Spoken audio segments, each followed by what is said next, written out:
Hello there. Right. Well, bit of a Q&A. So we're getting quite a few questions in, so it's easier just to do a Q&A and answer them all in one go. And hopefully your question is answered here. If it isn't, send in the question and we'll get it answered for you. There's a load of them done here. Anyway, there's a couple of questions that are bit together. I've got the questions over here on a different screen. How deep are points? How hard to press? And all that sort of jazz. Okay.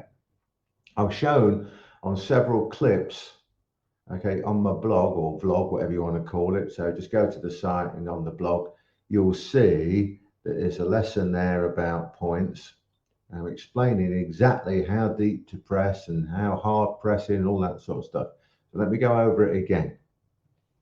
Just because you press hard doesn't mean it's going to work. Now I have to explain this. All right. You'll see a demonstration on the blog where I show Theodore exactly where to go, and I do it as well to prove the pressure points don't work, and press as hard as we can exactly on the point, and nothing happens. Zilch. So we can prove doing that the pressure points don't work, can't we? And that's exactly what these bozos do who try pressure points, think they know what they're doing, press hard somewhere, nothing works, and then they turn around and go, see, I tried it, pressure points don't work. That's because they haven't got an effing clue what they're doing.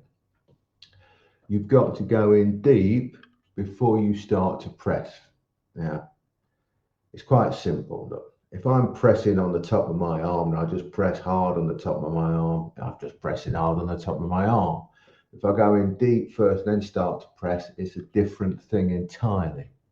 So that's what you've got to do with points. You've got to be able to go deep and in. And that is how proper striking should be done, where the strike penetrates, therefore it works properly. A surface hit does nothing, but a strike that goes right through, right deep inside, punching through the target, that does something. And it's exactly the same with points. A surface hit does nothing. A strike that goes in deep does something. Same if you're pressing it, gouging it, whatever you want. All right. If you're gouging somebody on the face and you just do it on the surface with nothing, it's not going to do anything, is it? But if you grind right in, it's going to do something. So common sense is what's required there. Okay, another one was people asking, what's your favourite points and all this sort of stuff. Well, you know, it sounds a bit sort of, oh yeah, but whatever's there at the time. But if you want absolute favourites, then you're going to be looking at stomach 4, 5, gallbladder 20, and some stuff on the body, things like that. Because they're so accessible, you can get to them at all times, and they just work all the time. Okay, so if you want to look them up, gallbladder 20, spleen 6 as well on the inside of the ankle there, stomach 4, 5, liver gallbladder crosses, stomach 25, the ones that I use all the time, gallbladder 21. There's loads of them, but they're the ones that I really like to use because they just work all the time and they're so accessible. Okay, another one now that could be a can of worms if you're not careful with this one. Kata bunkai, is it any good? Okay. The vast majority of kata bunkai, of course, is absolute codswallop. All right, all the block, kick, punch, you know the story. It's bunkai against a karate attack or a taekwondo attack or whatever, and people stand there with their arm out, and then you do your defense and all that sort of stuff. You know it's codswallop. You know it is. And even the ones while you're doing it, you know what you're doing is codswallop, but you get on with it anyway, don't you? You've got to start to think about shapes and things like this, and where you see these shapes and see how they look like techniques and how they can fit into a real fight. Because kata bunkai done properly is a real fight. Now, here's another thing you've got to understand with kata bunkai. You don't follow the kata in complete sequence and say that's the fight. It's ridiculous. That's akin to watching somebody do shadows, boxing shadows for 3 minutes and saying, well, if he doesn't do all that exactly the same as those shadows in his next boxing match, then it's all a load of codswallop, isn't it? See what I mean? Kata bunkai is basically shadows. It's shadow boxing, if you like. So when you're doing shadows, for example, and you're throwing a few punches, your target area might be head, body, you might all sorts of different things, different sorts of angles and everything that you're taking and imagining whilst you're doing your shadows. And the same should be true of doing your kata bunkai. The kata is just lots of individual bits of the fight just put into a kata for something to remember and a different way to remember stuff. But you've got to think about how and where these shapes can appear and how they can be utilized. All right. There's a lot of good kata bunkai people out there, people like John Burke, who I highly recommend, and then people like John Burke, who I highly recommend, and also, John Burke, I highly recommend. I can't think, there's no one else, right? The rest of them, they're all doing codswallop, all right? Okay, so that's that.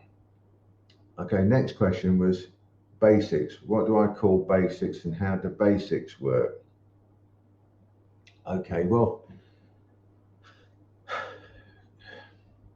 too often you hear things like, do your basics, do your basics, do your basics. And most times an instructor or coach uses that as an excuse not to be teaching. They have you going up and down doing your basics, your kions, if it's traditional martial arts, up and down doing your kions, morte turn, do it again, 5 or 6 up and down, morte turn. There's your kions, it's your basics, got to be basics, right? Well, to me, that's just bullshit teaching, bullshit instruction. It's not. It's just training. They're not teaching, they're not instructing, they're not coaching. The basics, to me, are understanding of where your balance is, where your power is, where your distance, your timing, your angulation, your relationship between you and the opponent, what angle you need to be at, how best to enter, execute the technique and exit safely, how to keep yourself defended at all times if possible, what techniques, strikes, whatever you should be executing at that moment in time and why, what makes a technique work. All of these things are basics. All of these things are the foundations.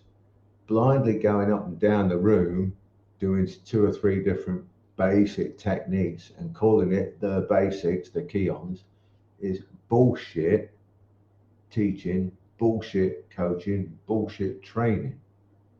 Because when you're doing these basics, you should be understanding how and why it's working and what you're doing it for. And why are you going up and down in a straight line? You ever seen a fight go up and down in a straight line? You've got to understand these angles, movement. All of these things are the basics. Once you start to understand the basics from a completely different perspective, then you've got a different idea of what basics are, and you're going to take your skills to a new level.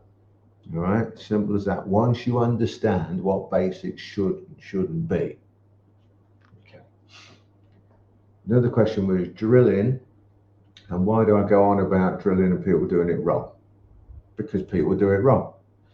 I just mentioned about the basics now, up and down. That's a form of drilling that's just bullshit drilling. You're not learning anything. You're not learning a thing. You're just going up and down. And you know the instructor will go like that or like that or like that or whatever. That's bollocks, you know it is. All right.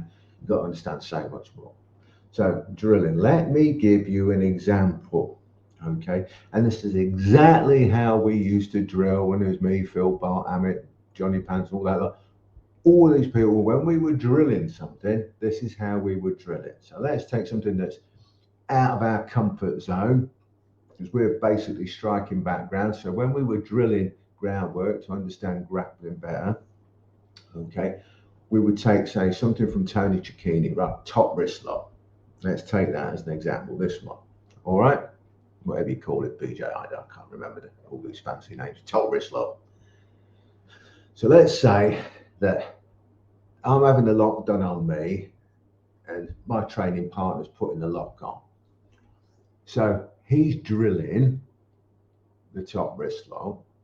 At the same time, I'm drilling the feeling of when it's going on, where my escape routes are, and my potential to get out of it. Now, we're doing it slow and gentle at the minute to understand where everything is. We're not going hard and fast. This is training, learning, drilling. So, when my training partner gets into position to start applying the level, we'll start from he's already inside control. I'll be saying to my training partner, if I can feel his weight bearing on me or not, where it is it in the right place? My training partner will be asking, is the weight right? Is it in the right place? Do I need to move? And we'll be helping each other to get certain elements of that top wrist lock correct. So we make sure that the weight's on me. Am I misaligned? Am I uncomfortable? If the answer is no, he's doing something wrong. So we need to address that. If the answer is yes, then he's doing something right. So we still need to address it. Can I be made more uncomfortable? Can I be made more misaligned? Because if I'm misaligned, my strength is gone. So if I'm on the bottom having it done to me, have I got my strength? If I've got full strength available, the guy on top is doing something wrong. So we need to address that and help him get it right. So we're doing all of these things before we actually get to the lock, aren't we? Is my arm misaligned? Have I got strength in my arm? Can I bridge and try and escape? Are there any other escape routes for me? Again, we're doing it slow and analysing each step of the way. Can you get the lock on? How quickly does it go on? How effective is it? Does it feel tight? Is it loose? Is there an escape route from when the lock is? Can I just punch out? If I can punch out, then my strength isn't gone, is it? All of these little things are going on at the same time. Then if we're then working on not only can he get to the lock, now we're working on all the little bits for him, we're working on all the little bits for me, aren't we? So if his weight moves and comes off me when he's trying to move to put the lock on a bit different or whatever it is, if the weight shifts and gives me an escape route, I know in my own mind, don't I, that if somebody's doing that to me and their weight shifts and I get an escape route, I know I can escape. But to help my training partner, I point out the escape route and his weight is shifted, so he puts it back in the right place so that he keeps the weight in the right place all the way through. We want to help each other, so it's so difficult for me to escape, it's almost impossible, and build it up so that we try and find a way out. All of these things is proper drilling. That's drilling, not up and down doing silly basics. I hope that makes sense. All right. So the next question was, how do you learn and what's the best for self-defense? Okay. Again, I've just explained with some drilling there how to learn. Right? When it comes to self-defense, all right, it's pretty simple really, isn't it? Really. If you've got a good one of them on there tends to work pretty well. Really. It is pretty simple, isn't it? A meets B as hard and as fast as you can. There ain't a lot more to it really, apart from the completely millions and billions of situations you can find yourself in, the different body types, strengths, abilities, and all the other bits and pieces that go with it, which is why, for example, the law on self-defense is so vague. So there are, of course, so many different situations and so many different aspects to self-defense, from very low level right the way through to life-threatening, and they can change like that. It can go from 0 to life-threatening in a millisecond. So when it comes to self-defense, sports combat, traditional, whatever, you've got to understand where they are in the scheme of things. Yeah. So certain techniques, if you like, show, not go.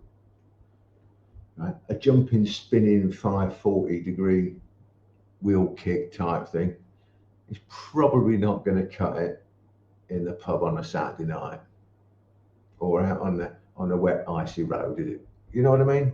So all of these things, you've got to think, where can I place it? That tends to be able to be done in a lot more places than a big spinning, jumping 540-degree kick, doesn't it? Common sense. So when it comes to self-defense, you've got to look at the things that are more likely to be able to be used and drill those so that you can do them properly. It's really quite simple, isn't it? Now, that's for self-defense stuff. Obviously, there's a load of other things, avoidance, awareness, all the soft skills and everything like that. All of that is assumed it's all gone wrong and you've got no choice, so you're onto the physical stuff. But you, to my mind, get your strikes right, get your entries right and your exits right, and you're away. Now, just because we're here, aren't we? Where is it? There, that international system on my site. Just have a look at that. That's got everything you need, especially if you're law enforcement, door security, anything to do with security, anything like that, security guards, anywhere else. It's just the best. Over 100 police academies use it. Oh, well, where are we? That one. There. Over 100 police academies use it. Required learning, got to be good, hasn't it? 20-odd thousand security officers a year. Come on. Ain't no fluke, is it? You should get on that and have a look at that. The international system. It's on special offer at the minute, so make hay while the sun shines, as they say. But that covers everything you need, right? Especially good for those areas. If you're a martial artist and you want to have a self-defense system to teach within your school or something like that, ideal. If you're a martial arts instructor, if you're a martial arts student, it's absolutely ideal because you can learn how to use your martial arts properly in a real situation. The beauty of it is it's easy to learn, easy to apply, and it don't take long. A couple of hours and you start to be able to use it. We've had police guys where we're doing a one-day course for the local system, and they're doing it, on a Monday night, they're able to apply it.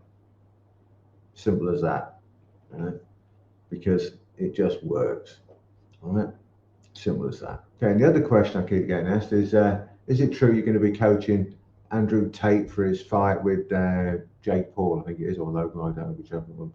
No, I don't know why people keep asking about that. It ain't happening. So I know it's a weird one. But even a couple of coaches I know in England have asked me about it because they've heard on the grapevine something. But no, nobody's asked me, nobody's approached me, nothing like that. So don't know why. But anyway, if he does want coaching, I'll coach him. But nothing's happened. All righty? Promise you. All right. So that was it. So anyway, thanks very much and see you next time. Bye.